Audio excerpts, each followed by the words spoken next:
খবরের দিকে আমাদের নজর রাখতেই হবে। বিরোধিতা করেও শেষ পর্যন্ত ওয়াকফ আইন মানল রাজ্য। কেন্দ্রীয় পোর্টালে ওয়াকফ সম্পত্তির খতিয়ান আপলোডের নির্দেশ। 5ই ডিসেম্বরের মধ্যে পোর্টালে জেলা ধরে ধরে খতিয়ান আপলোড করতে হবে। খতিয়ান তুলতে সব জেলা শাসককে নির্দেশ সংখ্যালঘু উন্নয়ন দপ্তরের।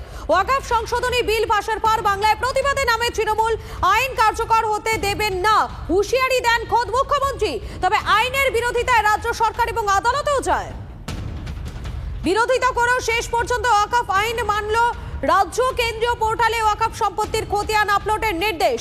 5ই ডিসেম্বরের মধ্যে পোর্টালে জেলা ধরে ধরে খতিয়ান আপলোড করতে হবে। খতিয়ান তুলতে হবে সব জেলা শাসককে, এমনটাই নির্দেশ সংখ্যালঘু উন্নয়ন দপ্তরের। আমাদের সঙ্গে রয়েছেন আমাদের প্রতিনিধি দীক্ষা রয়েছেন আমাদের সঙ্গে। দীক্ষা, বিরোধিতা করেও শেষ পর্যন্ত ওয়াকফ আইন মেনে নিল রাজ্য।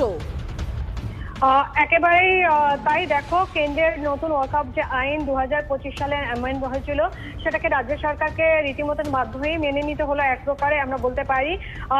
এটা বলা হয়েছে গতকালকে, অর্থাৎ বৃহস্পতিবার দিনে রাজ্যের যে ওয়াকফ আইন আছে, সেই ওয়াকফ আইনের তরফ থেকে সংখ্যালঘু বিষয়ক যে মাদ্রাসা শিক্ষা দপ্তরের সচিব ডক্টর পিবি সালিম, তিনি সমস্ত জেলা শাসককে নির্দেশ দিয়েছেন যে 5ই ডিসেম্বর 2025-এর মধ্যে যে কেন্দ্রীয় পোর্টাল রয়েছে, সেখানে ওয়াকফ সম্পত্তি জেলা ধরে ধরে ওয়াকফ সম্পত্তির খতিয়ান বা তথ্য আপলোড করতে হবে।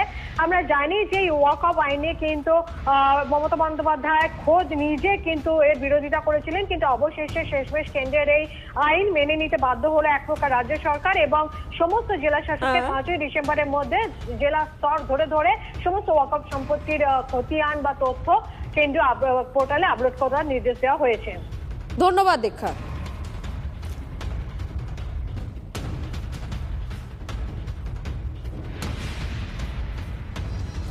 আর এই ওয়াকফ সংশোধনী বিল নিয়ে মুখ্যমন্ত্রী ঠিক কি বলেছিলেন শুনবো আমরা। ওয়াকফ নিয়ে আমি আর বলবো না, নতুন করে আমাকে বারবার ডোন্ট ইনসিস্ট মি। ওয়াকফ আমাদের এখানে কোনো কোশ্চেন নেই। যদি ওয়াকফ নিয়ে আন্দোলন করতে হয় দিল্লিতে যান, এখানে নয়। বাংলায় আপনাদের কোনো প্রবলেম নেই, বাংলায় আমি আছি, মনে রাখবেন। এইটা নিয়ে আর গুলোগুলি করবেন না, গুলোগুলি করবেন না।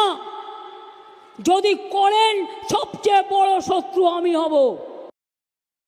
প্লিজ দয়া করে বিজেপির কথা শুনে বা আর কোনো ধর্মীয় সংগঠনের মৌলবাদীদের কথা শুনে কোনো পরিচিত হবেন না, কোনো ভাগাভাগি করবেন না।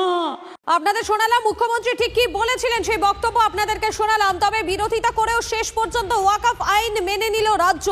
বাংলায় 82,000-এর বেশি ওয়াকফ সম্পত্তি, 8,000 ওয়াকফ এস্টেট রয়েছে এবং জেলা শাসকদের পাঠানো চিঠিতে এমনটাই বলেছে সংখ্যালঘু দপ্তর।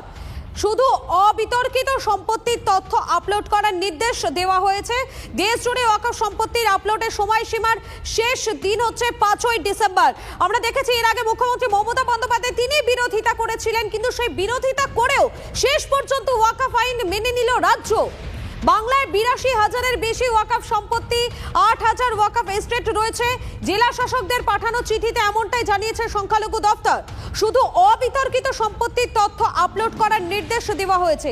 দেশ জুড়ে ওয়াকফ সম্পত্তির আপলোডের সময়সীমা শেষ হচ্ছে 5ই ডিসেম্বর।